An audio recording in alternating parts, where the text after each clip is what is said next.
había mucha competencia para conseguir trabajo. Con el inglés que yo traía, si acaso en la limpieza, habían contratado a todo el mundo. Sentía que la respiración se me iba a acabar.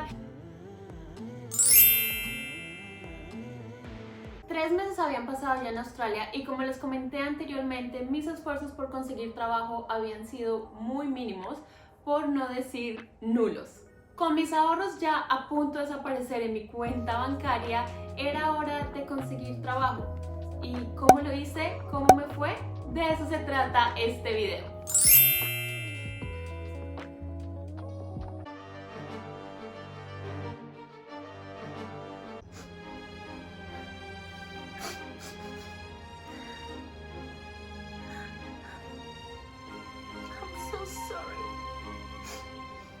So sorry, my friend. I've got no option. It's you or it's me.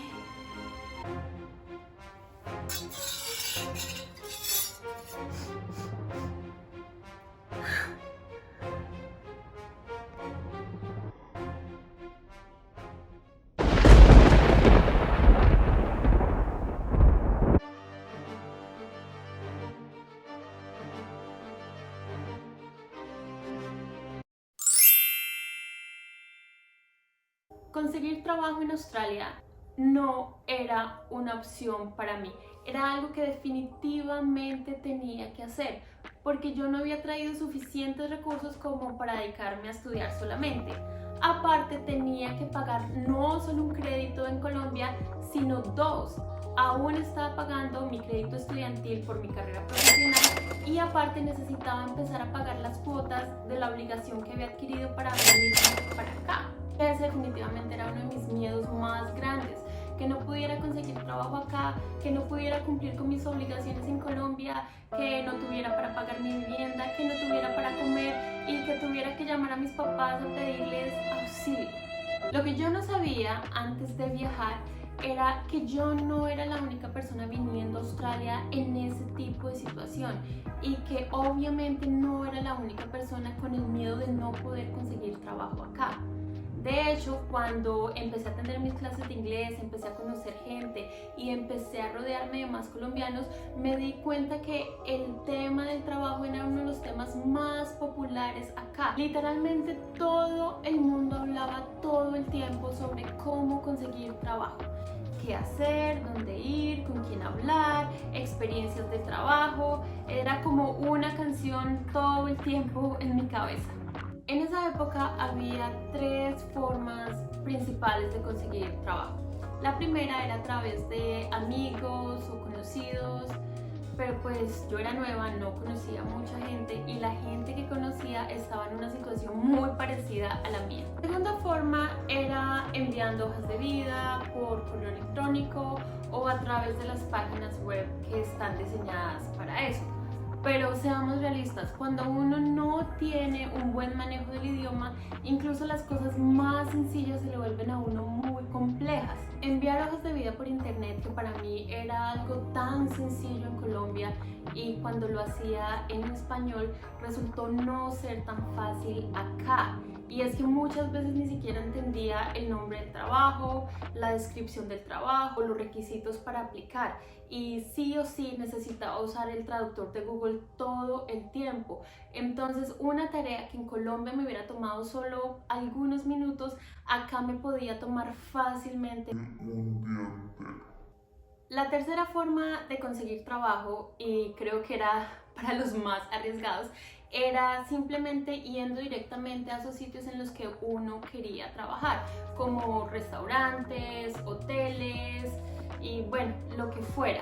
Simplemente uno tenía que ir allá, preguntar por el manager, decir su nombre, presentarse y decir que uno quería trabajar.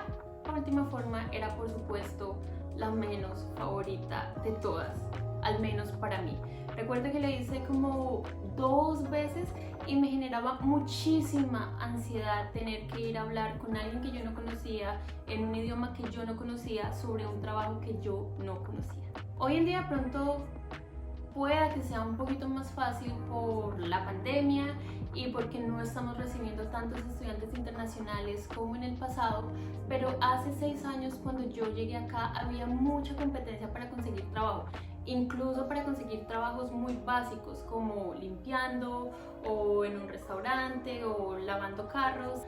Así que todo el mundo, toda la gente que yo conocía se había encargado de repetirme que iba a ser difícil, que me iba a demorar mucho tiempo en conseguir trabajo, que con el inglés que yo traía, si acaso en la limpieza, que conseguir un trabajo de mesera necesitaba un muy buen inglés y bla bla bla bla bla. A pesar de lo que todo el mundo me había dicho, yo empecé a buscar trabajo algo así como un jueves en la tarde. Recuerdo que envié 2 hojas de vida, una a McDonald's y la otra a otro restaurante de comidas rápidas.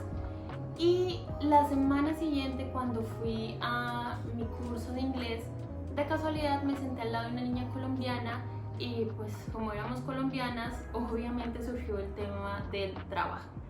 Resulta que ella acababa de conseguir trabajo en un restaurante de comida mexicana que es muy conocido acá, y de hecho en esa época siento que era como el sueño de muchos colombianos entrar a trabajar allá, porque ese era un trabajo legal y aparte ellos tenían ya una comunidad de colombianos trabajando en el restaurante, así que eso hacía parecer como que el ambiente allá podría ser más acogedor para alguien recién llegado.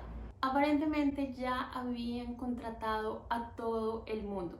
Sin embargo, ella accedió a darme el correo electrónico de la persona que estaba contratando y yo inmediatamente, con la ayuda del traductor de Google y usando las pocas palabras que conocía en inglés, le envié un correo electrónico mal escrito, pero en el que me hacía entender y decía que estaba acá, que era colombiana, que estaba buscando trabajo, que tenía muy buena actitud y que en realidad no tenía experiencia, pero que tenía muchas ganas de aprender. 2 días después de haber enviado este correo, estaba sentada presentando una entrevista en inglés con una de las personas más australianas que he conocido acá durante todos estos años. Y no les voy a decir mentiras, estaba muerta del susto. Antes de entrar a presentar la entrevista, sentía mariposas en el estómago, sentía que la respiración se me iba a acabar, pensaba que de pronto no iba a pasar la entrevista por mi inglés, que de pronto no iba a entender, no sabía qué iba a decir si no entendía, y en fin, muchísimas cosas pasaron por mi cabeza antes de esa entrevista. Y aquí había otra vez algo que yo no sabía. Y es que para ese tipo de entrevistas, para ese tipo de trabajo, las entrevistas son muy sencillas. Las preguntas que se le hacen a la gente son cosas así como: ¿de dónde eres? ¿Quién eres? ¿Cuántos años tienes? ¿Dónde vives? ¿Qué días quieres trabajar? Y ese tipo de cosas que, si bien uno a los 3 meses no es capaz de decir a la perfección, uno ya puede dar a entender. Y es que cuando uno está nuevo acá, uno jura que todo el mundo lo va a juzgar por su inglés, que todo el mundo le está poniendo atención a todos los errores que uno comete en inglés, que la gente se le va a reír, que la gente lo va a hacer sentir mal a uno, pero eso no es cierto, y me atrevería a decir que la mayoría de gente no le importa. La gente sabe que uno no es de acá, que uno es nuevo, que uno está aprendiendo inglés, y desde que uno se dé a entender, y eso incluye las señas, los gestos de la cara, no hay ningún problema. De hecho, yo diría que mucho más importante que el nivel de inglés que uno tenga es la actitud que uno traiga y la confianza que uno sea capaz de transmitirle al empleador o a la gente que está alrededor de uno. Después de esta entrevista, a la que fui supremamente asustada, pero con una sonrisa de oreja a oreja y mostrando una seguridad que en realidad no existía, recibí una oferta de empleo para trabajar en este restaurante, y les voy a adelantar que ahí duré trabajando por más de 2 años. Este trabajo y mis otros trabajos aquí en Australia fácilmente podría hablar todo un día. Pero antes de hacer eso y antes de hacer más videos sobre este tema, que definitivamente los voy a hacer, sí quiero compartir con todo el mundo que esta no es solo la historia de cómo yo llegué acá y cómo conseguí trabajo, sino que esto también es la historia de lo que nos ocurre a muchos, si no a todos, cada vez que tenemos un proyecto nuevo en la cabeza. Y es que la primera vez que nosotros tenemos una idea de algo que no hemos hecho anteriormente, nuestra mente tiende a enfocarse en los obstáculos y las dificultades que vamos a tener que enfrentar por el camino. Y mucha gente va a decir que no se puede, que es difícil, que ya otros fracasaron intentándolo, que todo era mucho más fácil 50 años atrás y ese tipo de cosas. Créanme esto, de verdad créanmelo. Una vez uno ha pasado por todas las adversidades, uno ha derribado todas las barreras y ha enfrentado todos los obstáculos, uno mira hacia atrás y descubre que esas cosas que en el pasado parecían tan complejas de alcanzar, ya no lo son nunca más.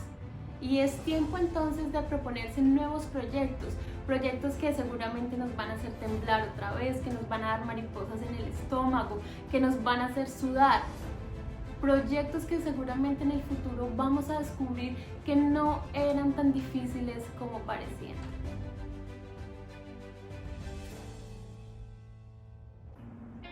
Y bueno, vamos a dejar este video hasta aquí. Por el momento los quiero un montón, les deseo que todos sus sueños se les cumplan y nos vemos la próxima.